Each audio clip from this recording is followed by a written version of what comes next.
You're live. Okay, so this is just going to be a live, like to hold a live stream. And then also, so I'm writing this article about myself. So it's funny.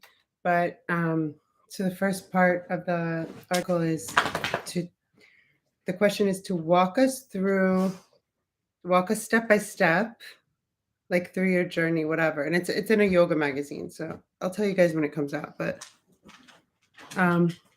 before people get here, I might as well like get my 5 and 5 in, right? And Angela was really funny. She was like, Ash makes it look so easy when I did it on the couch the other day. And I was trying to think, I feel like doing our stuff on the couch could be like, you know how when you walk in sand or run in sand and they say you burn twice as many calories? Could be that. So I'm going to do my 10 squats first. Could be. I don't know. Could be, right? Hey, Honda. Exhale down. Inhale up.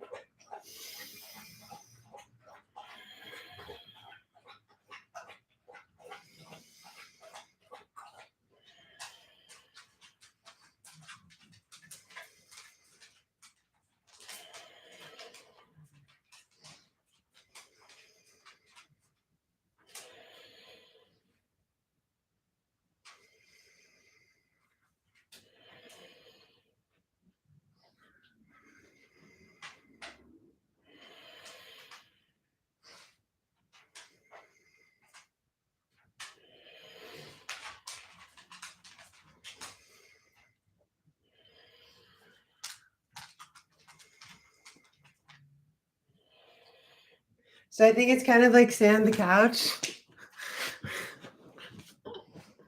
It's kind of like sand the couch, but it's kind of not, because if you have my couch, your left side's going down more than your right side. So I'm not going to like show my ass and do it, but when I finish this, I'm going to do it on the other side the way I just did it. Hi, Chris. Yo, do you remember that video, Yoga Girl? It was the same people that put out It's Getting Real in the Whole Foods parking lot. They got those little shopping carts. Do you know what I'm talking about? Do you remember that video? It's like, Yoga Girl, chaturanga down through your toes, girl. It was such a funny video. It's probably still on YouTube, but it was like circa, I want to say like 2014, 13. But Getting Real in the Whole Foods parking lot, I almost enjoy more. Hold on, I might just have to play that right now real quick. So basically, if you're just getting, I've been asked to write an article about myself, and there's like a few questions to guide the article or whatever. It's for a yoga magazine. I'll let you know when it comes out. Hold on, I gotta find this video, Yoga Girl. It's so funny. Who brought that up? What's up, Zaire? Do I say your name properly, by the way? I developed passive sonar, beep, beep. Well, I developed passive sonar while practicing my active echolocation skills, but I can't really use it for behind me. How do I train my rear sonar? It's super easy. Just close your eyes. I was one of the most effective ways, and I did this recently, like on Sunday. Blindfold yourself. Listen to noises. Proprioception is like what you will see outside of the right and the left. Like if you're standing, I always use this example for some reason. It's effective, whatever, and it's mine. But a lot of times I like to use other people's stuff too. One of my favorite teachers, Fred Bush, said, use all my shit. Like when he was teaching us, like we would be like shadowing his classes and stuff. Use all my shit. Like 90% of what we say, we've heard someone else say. But anyway, this one just came to me because I remember learning proprioception for real when my mom had a stroke. She lost proprioception on her left side. Proprioception is not peripheral vision. It's more like, here's my example that I feel is very effective. You're standing in line at Starbucks and like, you know, someone's next to you. You don't see them out of your peripheral, but you just know. That's proprioception. Not like, you see what I'm saying? I got to show you this yoga girl video now that someone brought it up. What happened to those guys? They were so funny, right? Yoga girl YouTube. I remember when this came out, it was like everyone sent it to me. Here we go. So dope.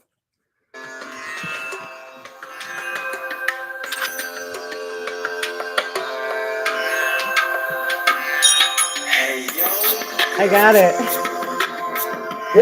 How funny is that?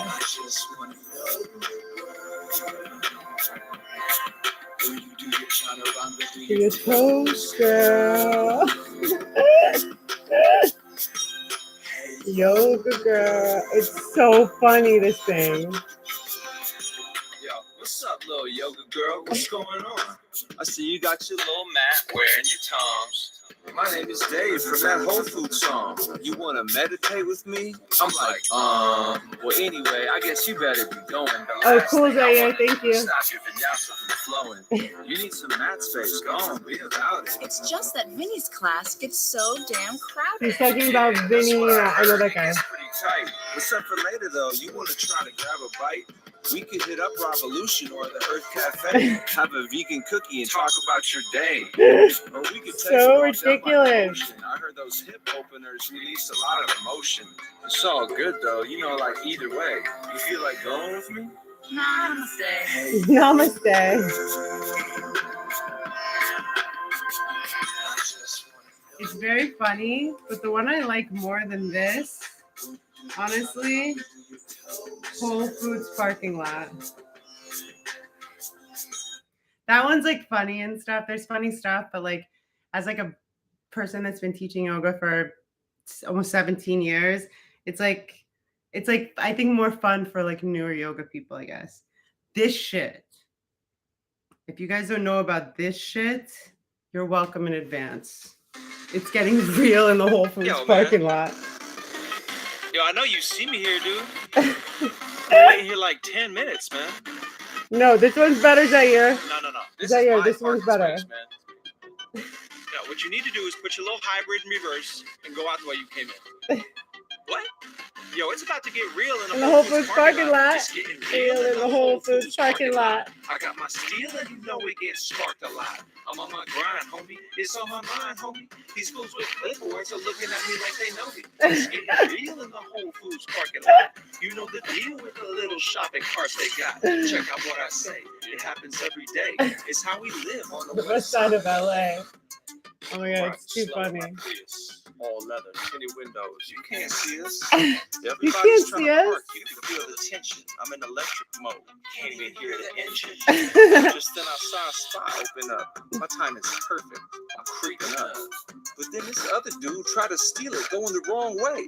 Yo, man, I've had a long day. It's getting real in the Whole Foods parking lot. Yeah, I got my steel and you know it gets sparked a lot. I'm on my grind, homie. It's on my mind, homie. These fools with clipboards are looking at me like they know me. It's getting real in the Whole Foods parking lot. You know the deal with the little shopping carts they got. Check out what I say. They're small. It happens every day.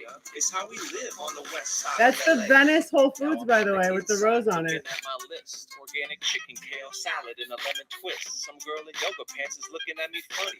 I'm just trying to find a decent Pinot Noir for under 20. Then I take it to the. Anyway, it's really funny. What's up, Angela? Just ran out, sir. It's super funny. You should check it out. I don't know what happened to those guys. Very good call, though. So, hi, Angela. Also, Zaire. Are you from the Middle East? Hey, Angela. It is, but isn't it always like a thing? Like, why doesn't Whole Foods spend a little more energy on like, oh, good to know, Angela. Thank you. They could have expended a little more energy, resources, whatever, on making the experience of spending so much money. Like people in LA, I don't know if you guys know about this, they call it whole paycheck. Like because they go there and they spend their whole paycheck there. They could make like whole paycheck a little bit more like user customer friendly. There's always at every Whole Foods I go to, anywhere, there's always something going down in the Whole Foods parking lot. It's like either annoying as fuck to park, people are like wanting to like, it just feels like the energy is just like whack as fuck. Okay, so this video is about, and if you guys have any questions, that's more what I was thinking about. So I'm writing an article for a yoga magazine. They wanted to know what the first question that's like, basically it's questions and then I submit it and then the article is published, right? So the first question is take a step-by-step through your journey. Include as many or as little details as you like. Let me read the exact question actually. Because I have it. Angela, I did my 10 on the couch and I was thinking maybe the couch isn't good for the squats, at least if you have my couch, because it goes down a little on the left. So after this, because I'm not going to just like do a booty show, I'm going to do the other side. Can you briefly walk us through your story, how you started and where you, okay, can you briefly walk us through your story, how you started and how you got to where you are today? As little or as much detail as possible. So this is a yoga magazine. It's a yoga article. So I should keep it at yoga, right? I started writing, I was like, my story starts in Washington, D.C. I was born and raised in Georgetown. Blah, blah, blah. Like, but I think, and I remember taking a like a sort of a crash course with a mentor of mine on internet writing. I remember you should write as little as possible, right? Like make it as few words as possible. I think that's like a thing in writing in general. They say something like it takes a genius can write a 500-page book or whatever, but a writer will get it down to 200, something like this. But they look at the top left first. So in every paragraph, your most important words should be on the top left. So I'm going to skip past everything that I wrote before. So my first yoga class that I ever took was in 2000. I was in University of Miami and a boyfriend's, I was dating this guy whose friend was a yoga teacher. I went to this class. The vibes were not awesome. And honestly, there wasn't a lot of breath. I think that's why I didn't fall in love with it. And I often don't even talk about that being my first class because I really don't even consider it to be my first yoga class. Why? There was not very much talk about inhale, exhale. It was the dude who was my boyfriend at the time's friend, this guy Diego, and his girlfriend. And they're basically, I just felt like, and I've felt it since, you know, like I just felt they were just kind of like, they're very good looking couple, right? Blonde guy, girl, really handsome guy, Diego. And they were just kind of like showing off these things. And I was like a gymnast and I was coaching gymnastics at that time. I minored in modern dance at University of Miami. Like, you know what I mean? Like I understand body movement, but I'm just like, I just feel like I'm here to watch you guys perform or some shit. Like, but I didn't feel whatever. So skip 2, I continue on. I was coaching gymnastics at South Miami Gymnastics Center, which is now called Mandelstam School of Gymnastics, for 7 years after classes and in the summer.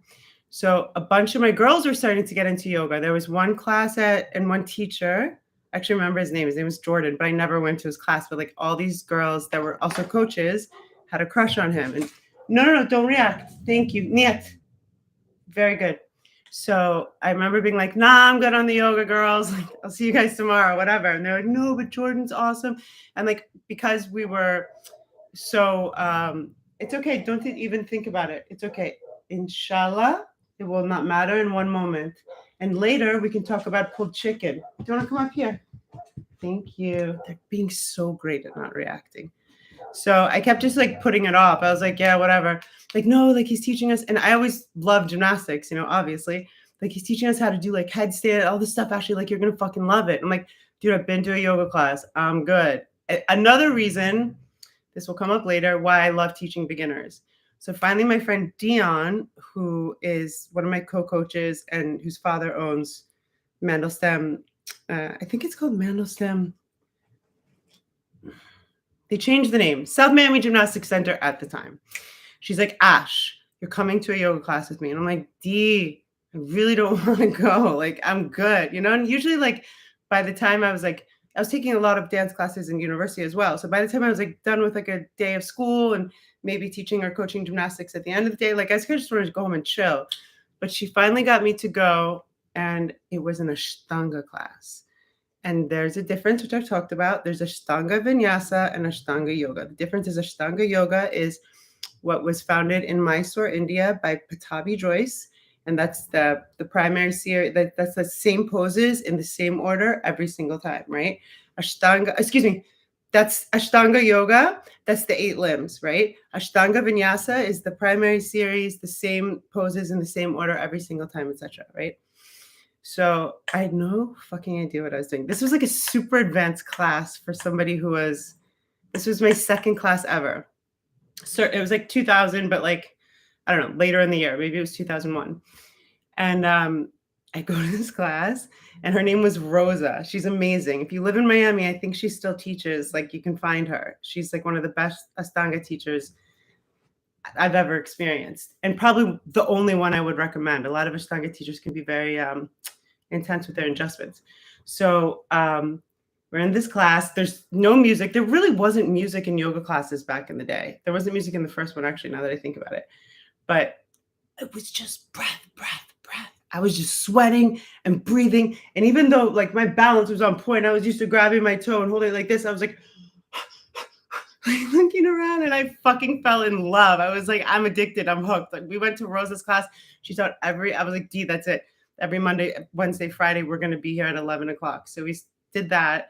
And then, but it was the breath. That's why one of my missions in life as a yoga teacher specifically is to talk so much about breath, because that's when I experienced the real moving meditation situation that's available in yoga, right? So it's kind of funny because she demonstrated a little. It was a very packed class. That's okay. Thank you, baby. It's okay. It was a very packed class.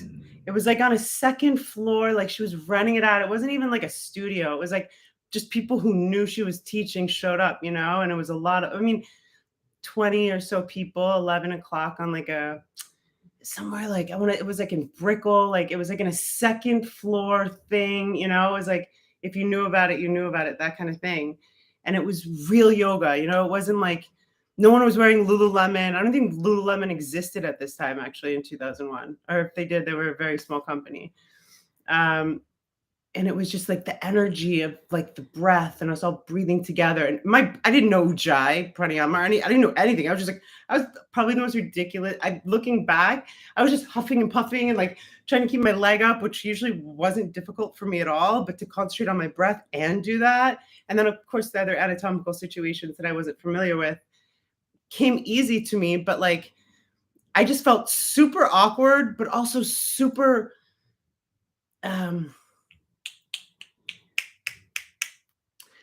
extremely awkward, but just as awkward as I felt, I was committed to learning more about this whole yoga thing, right? So Rosa, Dion and I started going to Rosa Monday, Wednesday, Friday, 11 o'clock, every time she would teach. And then I moved to South Beach. I finished University of Miami. I moved to South Beach, and I just started finding every yoga class that I could. I was still coaching gymnastics. What else was I doing at the time? Still modeling, some stupid stuff, whatever. And I found this woman. I actually wrote her name down. I'm definitely going to mention her in the article. Veronica Davila. So I found this place called Brown's. I don't know if it still exists, but it's on Lincoln Boulevard. Was on Lincoln Boulevard. Was. In Miami Beach. And she taught this vinyasa class.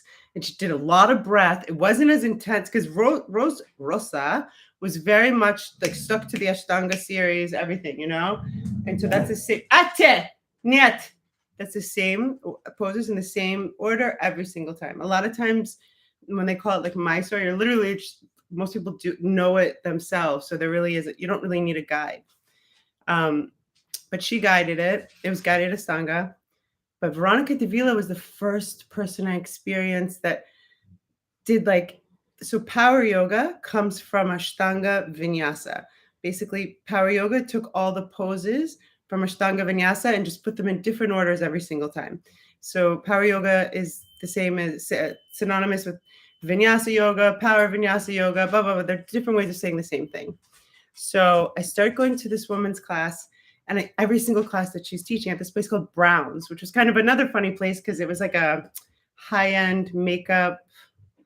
Like, I think they did haircuts. I'm not even sure, but they had like an upstairs yoga studio. So it's kind of funny. But I remember buying a pair of Fit flops there. Do you remember Fit flops? They were like supposed to make your butt look good. I was like on a yoga high on the way down. I was like, yeah, I can spend $50 on Fit flops. They were great shoes though. They last forever. Anyway, to start taking her class a lot. And I think she more saw my flexibility and stuff. And I was just like learning about the breath, connecting the breath to the movement. I've been doing dance, like we were doing ballet and gymnastics and stuff when we were like 2 years old. Like being in my body was something, but the breath and the movements and like everything I was experiencing in the Shavasana. So maybe the 7th or 8th class, I take a Veronica's. And I'm like, I'm not going to miss one of Veronica's classes. And she's a little, I haven't seen her in a long time. I hope she's great.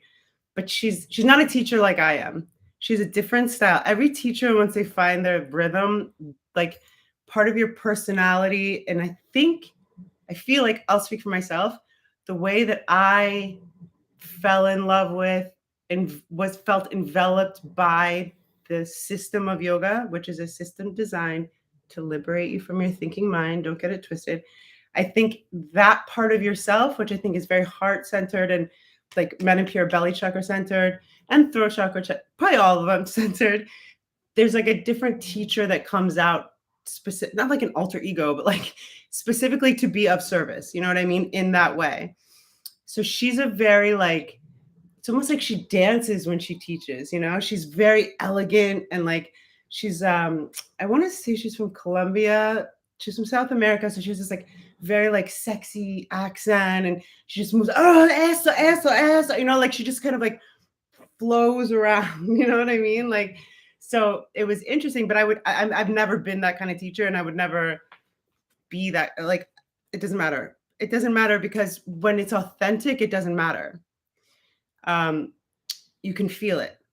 You know what I mean? I've seen a bunch of people try to flow around and do all kind of stuff and use all kinds of accent, whatever. You can't, if your heart feels it, something your heart feels, right?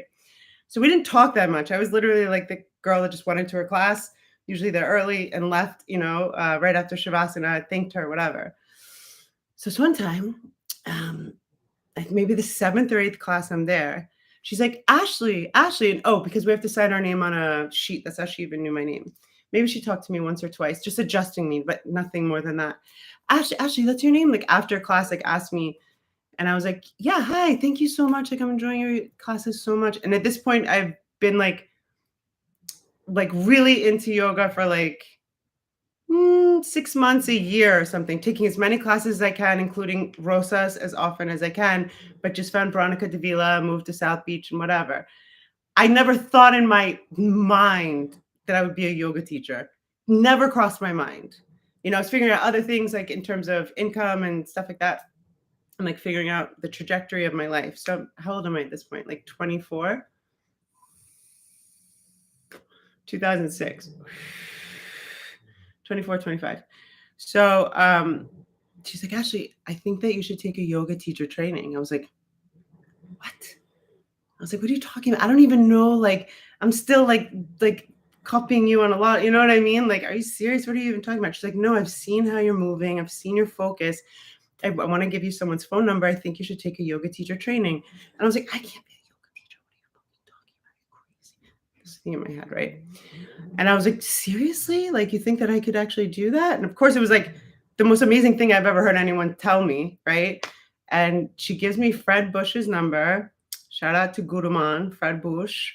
And I'll never forget, I was like, I left that place like I was walking on clouds. Like, oh my gosh, I never even entered, and this is another point we should get to later, things that don't enter our consciousness, that are possibilities that we don't even let enter our consciousness, but how like people can just pop in and like open things up for us. And like, you know, she just gave me a phone number and that opened up a whole new world. shout out to Veronica Davila. You know what I mean? So just even an extra second you can ever spend on someone, or if you see like potential in someone or something that you can like help someone with, I think it's always good to lean into that, you know? She changed my life forever and for the better. So I called Fred Bushman. Like, I think at first I called my boyfriend, like, oh my God, like I can go to teacher training, maybe, blah, blah, blah. I called my dad probably, like, can you pay for it? I don't think I looked it up yet because I didn't know anything. I called Fred Bush, and he's literally, which I would come to know would be a normal thing for him, talking to me on the phone while he's teaching 45 people yoga.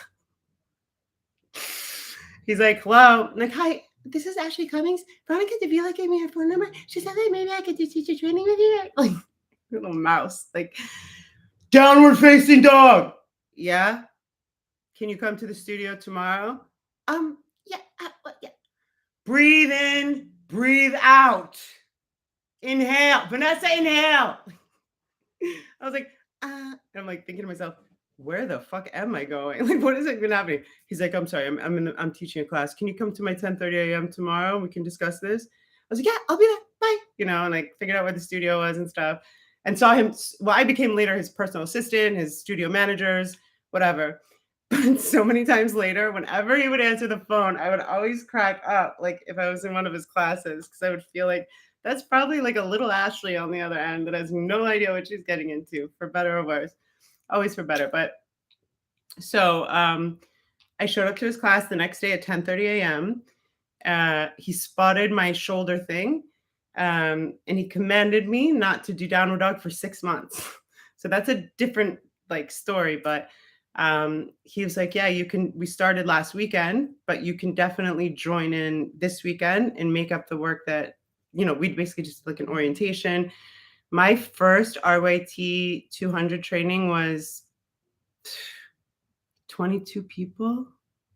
It was fucking magical. It was awesome. So it was every Saturday and Sunday. It was Fred Bush, Paul Talicious, Miami Yoga Shala in Miami Beach. And throughout the process of that training, I felt like you know, there's times in your life, I don't know if you guys have experienced this, but I have, that like you just feel like your spiritual growth is like exponentially sped up. You know, I remember we had a singing bowl kirtan thing, like the night that was the last night before we would have our exam and then graduate. I was already teaching before, like Fred had me teaching before I even graduated. But the graduation was just like a written exam that we already knew. It was like perfunctory sort of thing. We had like a goodbye thing, you know, and it was like kirtan, which is, if you don't know what that is, it's like mantra, and it's like this, I don't actually even know. It's a special piano or organ, or it's a piano organ. I don't know, but it's a very cool sound. And I just remember like crying and also feeling like we're all like in a circle and just like not like we're just like not saying goodbye, but like commemorating like the work that we'd done over the 12 weeks of our training and stuff. And it was a lot, you know. And I just felt like I knew, it was like one of those moments where I'm like, my life is changing now for the better and forever. Like, you know, like this is my life. Let me catch up. Sorry, that got a little bit long-winded, but I feel like maybe I can know some parts that might be relevant for the article and some not. No, there were fit flops, not butt flops. Yeah, well, basically, they claimed to tone your butt and your thighs. They like on the, like they go like this. So it's not working out very well. They go, whatever, they're like this. The bottom is a little bit higher, and I guess the theory is that you have a little bit more bounce on the bum. Let's see. Wendell, what's up? Yay, real yoga is the best. Yes, and it's so hard to find sometimes.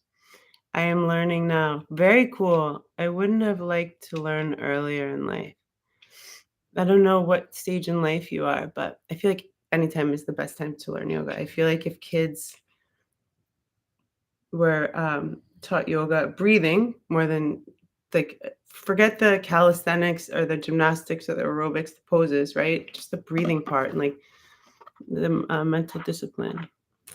Angela, You're so cute. You're like my little fan club. You're amazing. Wow, you're such a great story. I'm such a great storyteller. My whole family is really, my dad is like the storyteller king.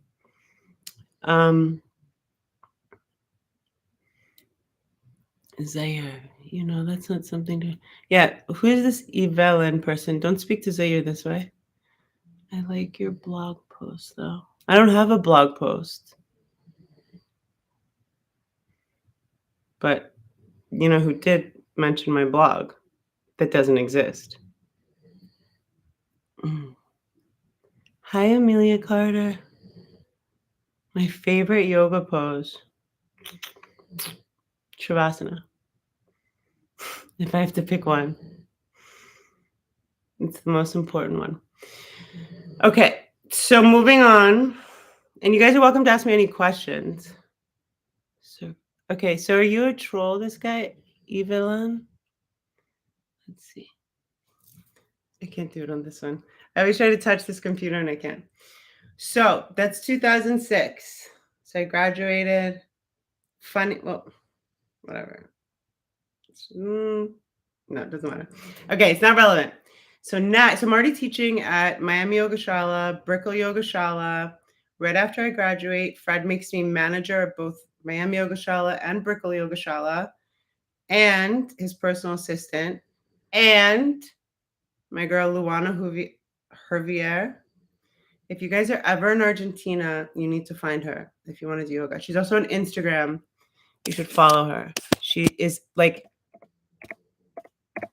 you can't look at her and not be happy. You can't watch one of her videos and not be happy. She's one of the most amazing people on this planet. What about Bakasana?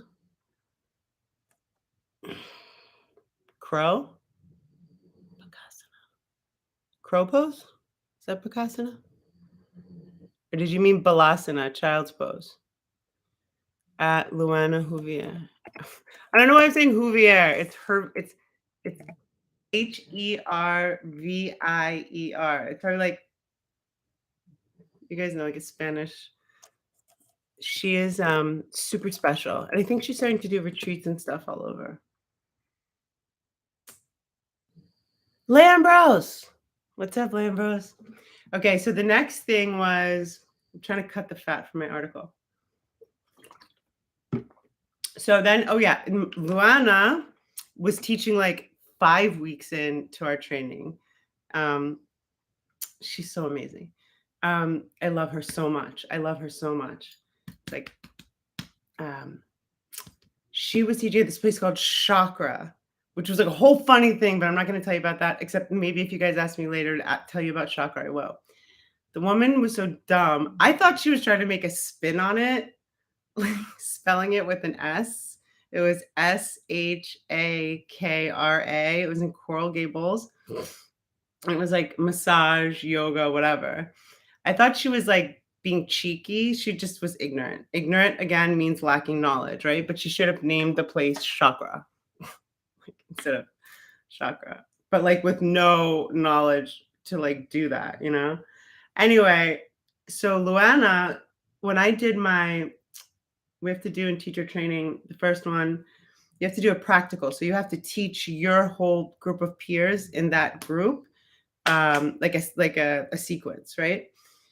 So after I taught, and then that's the time, like for me, when I would eventually, which I never would have thought at this point, would be like facilitating fucking teacher trainings. I mean, this would be 6-7 years later.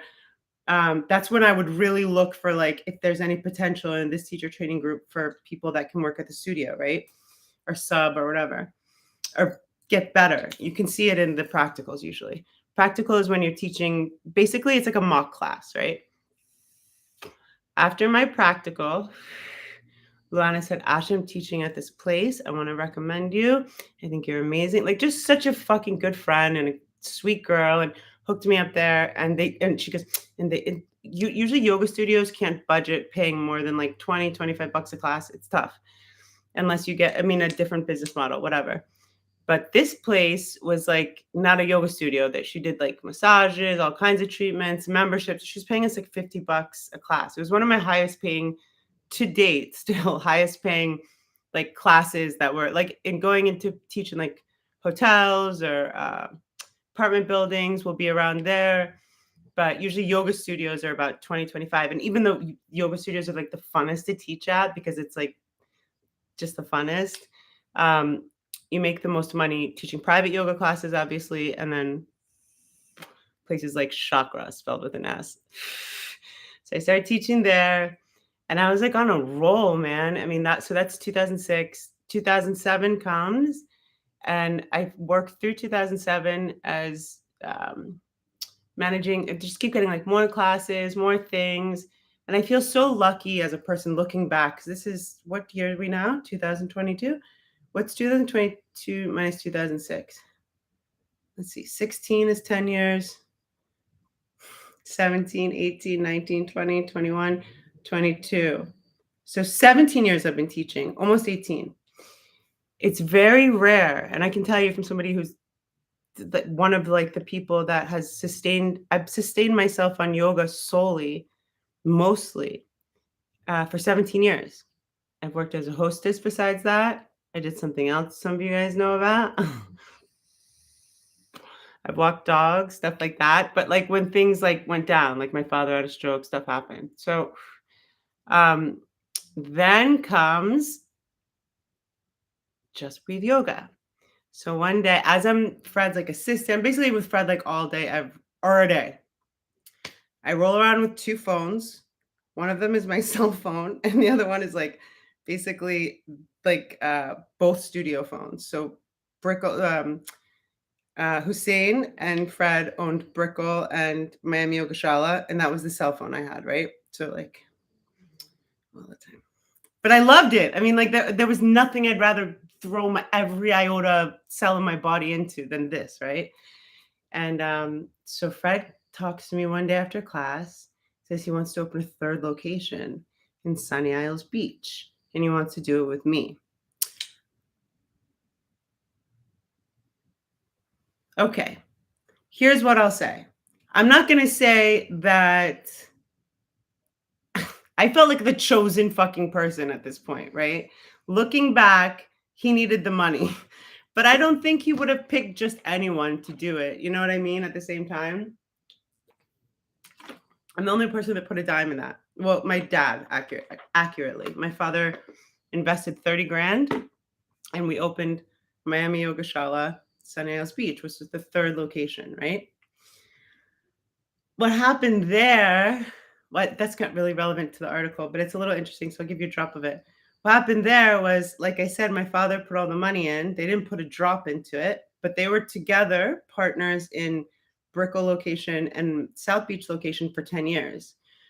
They started using the Sunny Isles credit card for like South Beach stuff, Brickell stuff. I'm sorry, we have 30 grand. We're opening a yoga studio, first of all. Second of all, and then they made this thing, if so we were 3 partners. That's how we opened the studio, right?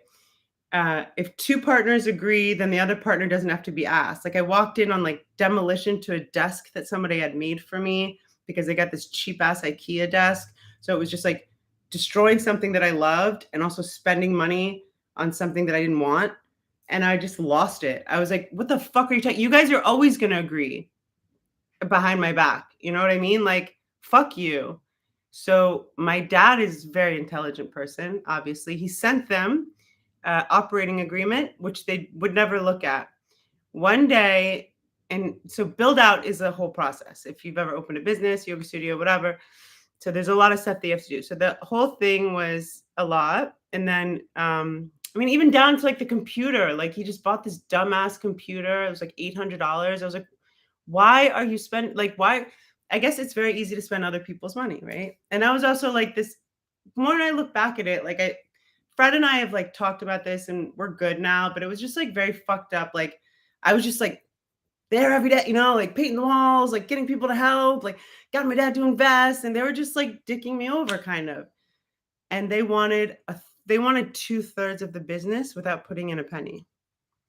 So one day, I guess they like thought that my dad, I guess realized they didn't read the operating agreement where my dad said, when you guys pay back the initial 30 grand, then you'll be given 1/3 and 1/3. And Fred was very, and I'll say it now because I've said it to him, but very like egotistical about Ashley, this is a Miami Yoga Shala. Like, you can do anything without me. Like, you're nothing without me. Like, that kind of stuff. And I was like, I'm pretty sure you're wrong, but I don't want to lose you. First of all, like, he was my teacher, and I haven't said this in a while, but it's something I used to say a lot, and it's true. Why do I think my eyes are gonna water? I felt like Fred was like one of the first people or men that paid attention to me just to focus on me getting better as a teacher or like human.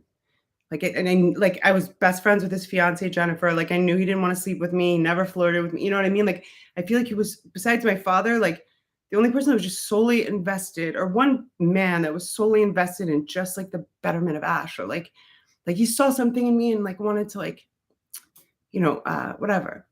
Anyway, so he demanded that by Wednesday, it was like he gave me a 6:00 p.m. deadline on a Wednesday to go to, when you own a business. So it was 100% in my name. It was called Miami Yoga Sunny Isles, but we put Miami Yoga Shala on the door, whatever.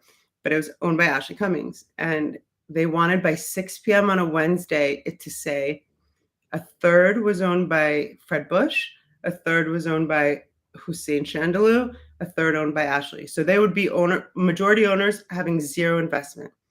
My father was super amazing. He was like, I'm not going to tell you what to do, but I will tell you, if you give them 2/3 of your company, you're never getting it back. And I'm like, Dad, tell me what to do. Tell me what to do. 6:00 that Wednesday came and went. I was like gutted because I was scared as fuck to do this alone, but I was more afraid to, I'd already seen their behavior. I didn't think it was going to get any better if I gave them most of my company. You know what I mean?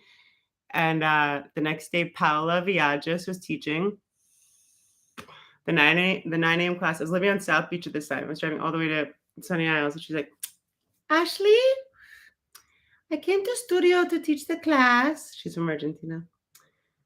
There is no computer. I say computer. Sorry, she doesn't say that. There is no computer. It looks like somebody broke into the studio last night.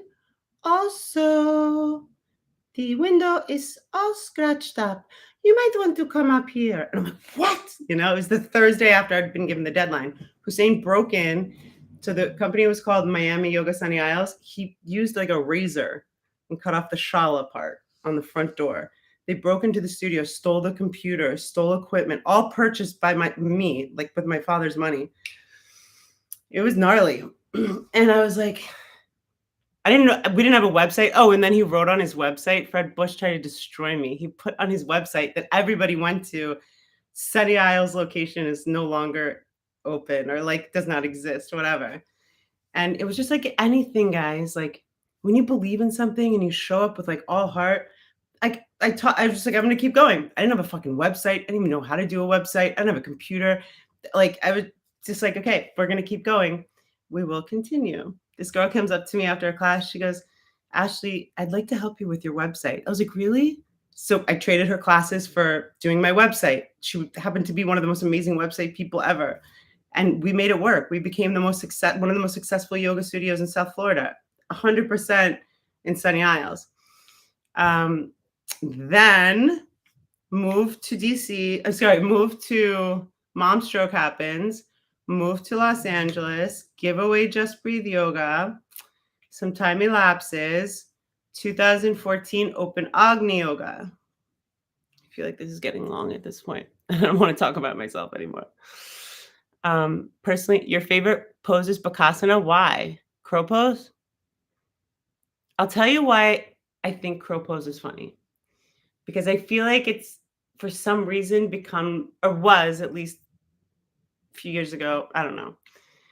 It was like the first advanced class, or first like semi sort of advanced pose that teachers would teach. But I feel like it doesn't have a lot of benefits. And also it's super rough on the wrists for like people that haven't been doing yoga for a long time.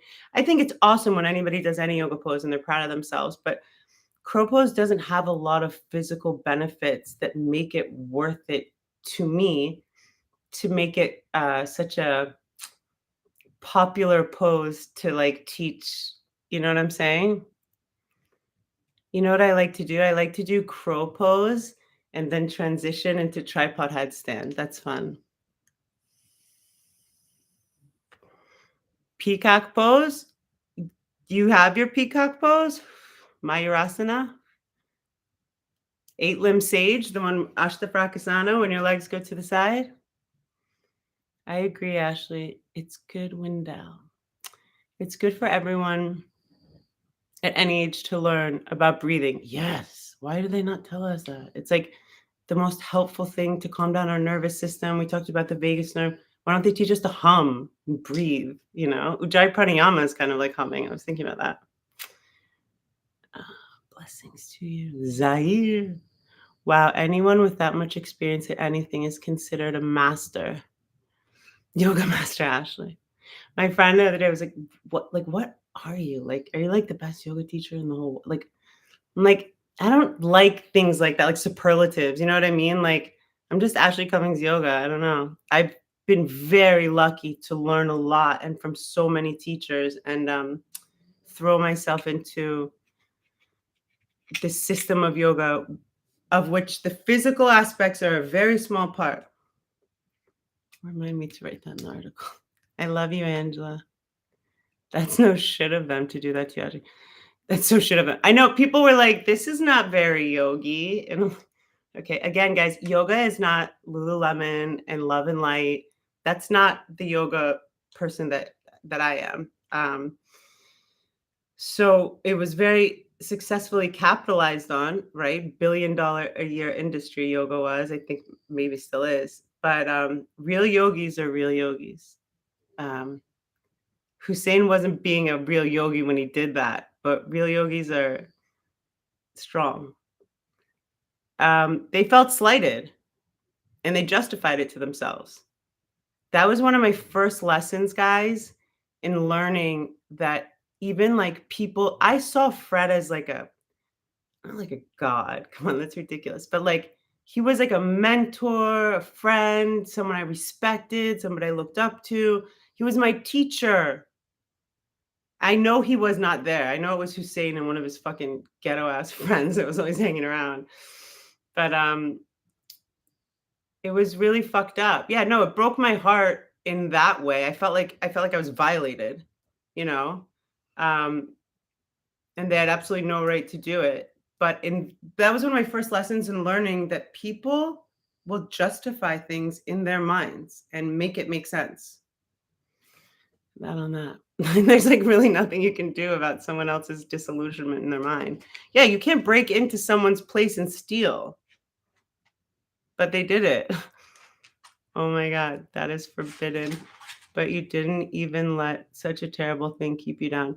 It broke my heart. Hi, Citizen M. And I was scared to death. It's there. Yeah, I was scared to death. I was like, how am I doing this alone? But like I said, angels kept showing up. And then I did a teacher training and I figured out teacher training was like a huge part of the business model. And like, I didn't even know that I was able to do a teacher training, but that's when getting 2009. So I opened Just Breathe in 2008. 2009, I got my ERYT 200, which is Experienced Registered Yoga Teacher with Yoga Alliance. That means that you can facilitate teacher trainings. After a certain amount of hours facilitating, then you can start running your own. And then I wrote my manual, and then things got really cool. Or more manageable, if that makes sense, right?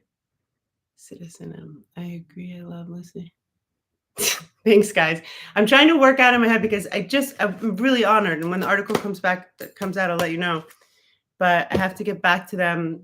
They basically sent me like questions and then they're going to do the article or whatever. It's for a yoga magazine. And the first question is like, what's your story? Like write as little as much. And I've been in this magazine before. And I felt like more than just the yoga part, I might add some stuff. But thanks for listening.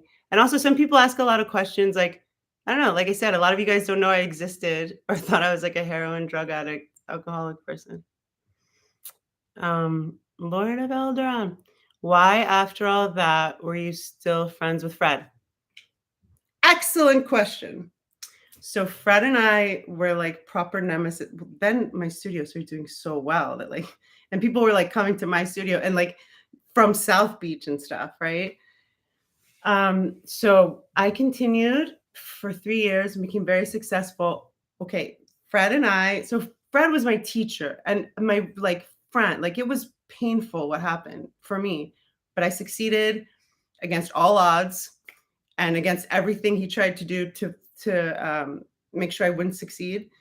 Um, and then we would hear about each other because the Miami yoga community is much smaller and more tight knit, at least in circa 2008 than LA. Like, we would have meetings, all like the yoga, Green Monkey. What are the other studios then? Just Breathe, uh, Stupid Terry Cooper Studio, 305 Yoga. We'd all have like meetings and like do events like Yoga Aid and stuff like that together. I Love Yoga, Moses. So Terry, I think, a couple teachers came from South Beach to my studio. One teacher was there before the shit hit the fan, Mark Gibrelli. And so he's like, I'm not leaving Ashley's studio. My classes are too good there. It wasn't because of me. It was his classes are too good there. They were packed. The Russian women loved him. But so I would get back and forth things about Fred, like sometimes from Mark, just sometimes from other people. It was like a very soap opera thing in the Miami yoga scene when this stuff happened. And like people took sides. I mean, not really took sides, but like, all the people that came to support the new Miami Yoga Shala, maybe 70% of them never came back after Fred did that. Maybe because they saw on the website or maybe because Fred was talking shit about me. I don't care. So I continued. We did really well. I started doing teacher trainings.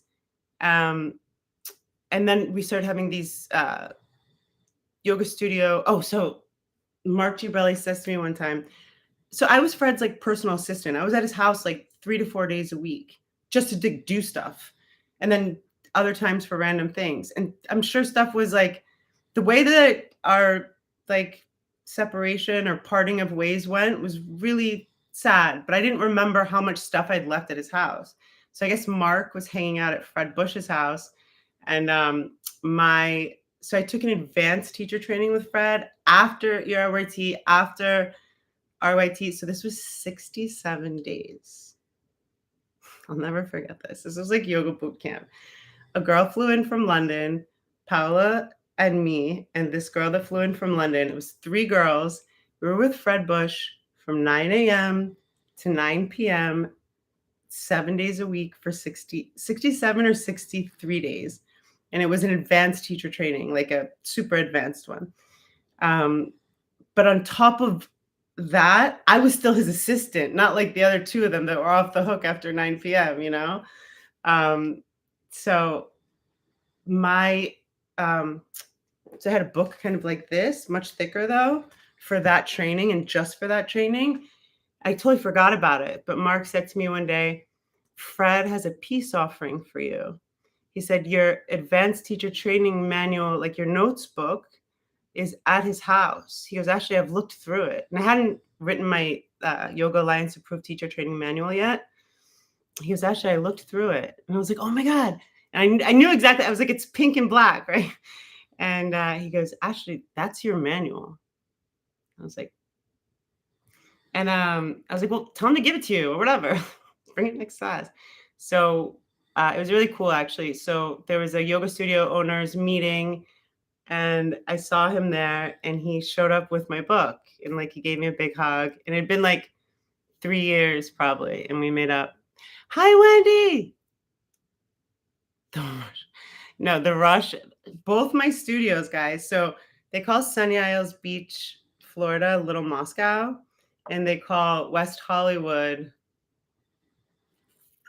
Little Russia, I think. It's kind of funny, right?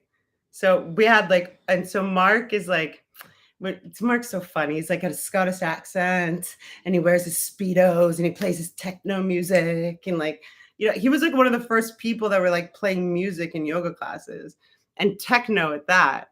The Russians loved it. It was so funny. This one girl that would only come to my classes started only going to Mark's classes. I forget her name, but I shouldn't say it anyway because it doesn't matter. Super hot, like super aesthetically pleasing woman, tall, blonde, thin, like many Eastern European women, right?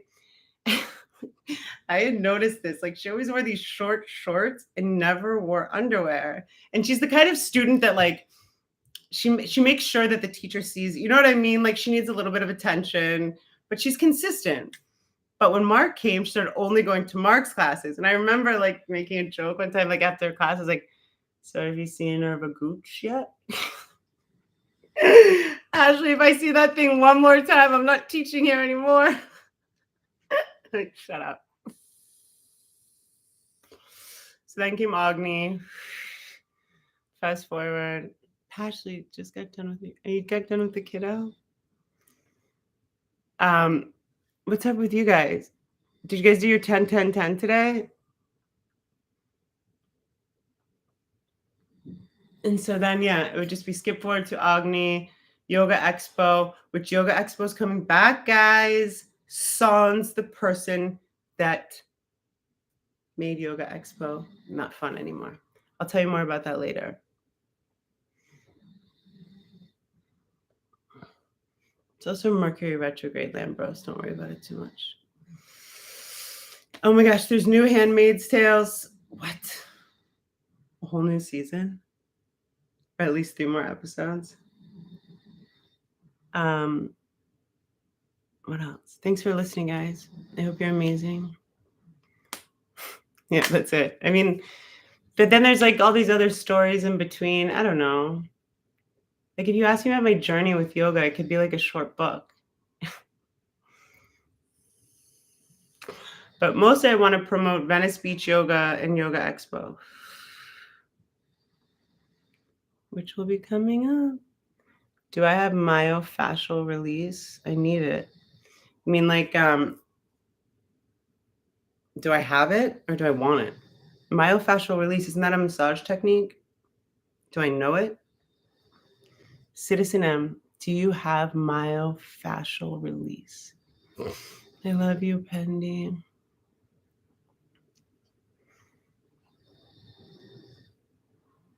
Sorry, silly. And it doesn't suit you. Myofascial release, I believe, is a massage technique, right? The last time I heard about myofascial release was like, I did a video on it. It's like releasing right underneath. I just want to call it the mandolin. It's not the mandolin, but this bone right here at the bottom of the skull from your spine. If anybody, and it's the most common thing to kind of deal with. Neck and shoulder stuff. I don't want to say pain or injury or whatever, because we're healing our bodies constantly, right? Always. So basically for neck and shoulder stuff, like the myofascial release technique that I was taught. So here's your spine, right? And there's atlas and axis. So basically the top of the brain stem, you would go on either side to the right and the left. You're doing it in a lying down position and just massaging and releasing. Is that what you're talking about, Citizen M? I still have yet my jumping jacks to do today. Like when the dogs chill, I'm like, I just don't want to change up the energy too much.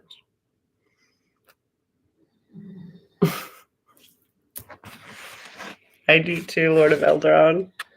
It puts me to bed every night.